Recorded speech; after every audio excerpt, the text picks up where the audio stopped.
Peuple de Dieu, écoute-moi. Je ne suis pas venu pour te condamner, ni pour te faire peur, mais pour te réveiller. Car le ciel t'observe, le ciel connaît tes combats, le ciel connaît tes chutes, tes larmes et tes silences. Et le ciel connaît aussi ce que tu ignores. C'est pourquoi cette parole te rejoint aujourd'hui. Il est écrit, « Mon peuple est détruit faute de connaissance ». Pas par manque de puissance, pas par manque de dons, pas par manque de prière, mais par manque de connaissance. C'est le diagnostic du ciel, c'est le cri de Dieu à une génération qui s'égare.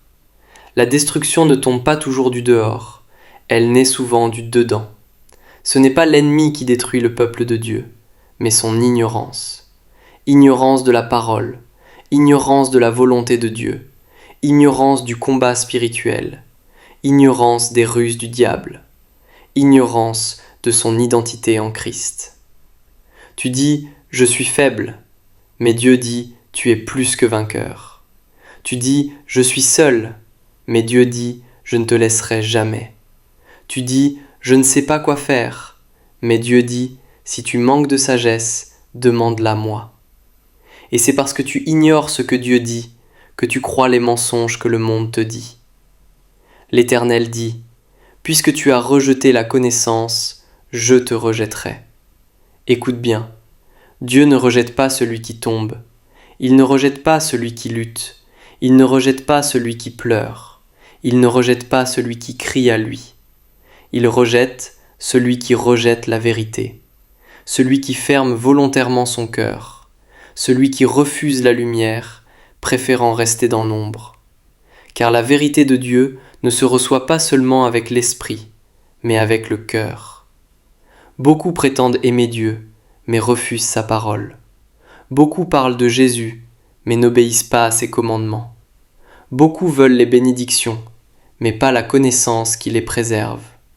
C'est pourquoi Dieu dit, « Tu as oublié ma loi, alors moi aussi, j'oublierai ce qui t'est précieux. » Ce n'est pas une punition, c'est une conséquence. Car si tu quittes la source, tu perds la vie. Mais écoute, peuple de Dieu, il n'y a aucune chaîne que la connaissance de Dieu ne puisse briser, aucun mensonge qu'elle ne puisse dissiper, aucune confusion qu'elle ne puisse éclairer.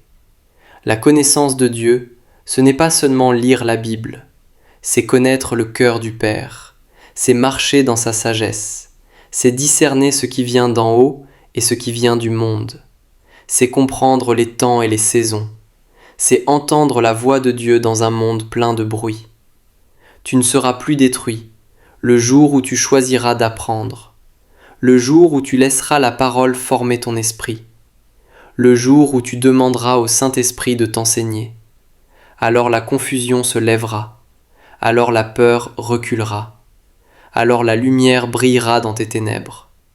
Le Père t'appelle.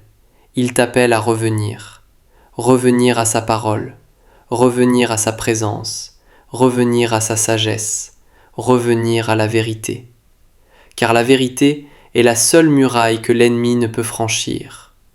Revenir à la lumière, car la lumière seule révèle les pièges. Revenir à la connaissance, car la connaissance seule garantit la victoire. Dieu ne veut pas ta destruction, Dieu ne veut pas ta perte, Dieu ne veut pas ta chute, il veut ta restauration, ton élévation, ta paix, ta destinée accomplie. Maintenant, peuple de Dieu, le ciel te demande, que choisiras-tu? L'ignorance ou la sagesse? L'ombre ou la lumière? La confusion ou la révélation? Car le destin de ta maison commence par la connaissance que tu accueilles dans ton cœur. Si tu veux revenir à la connaissance de Dieu, si tu veux que la lumière remplace la confusion, alors écris en commentaire « Seigneur, ouvre mon intelligence ».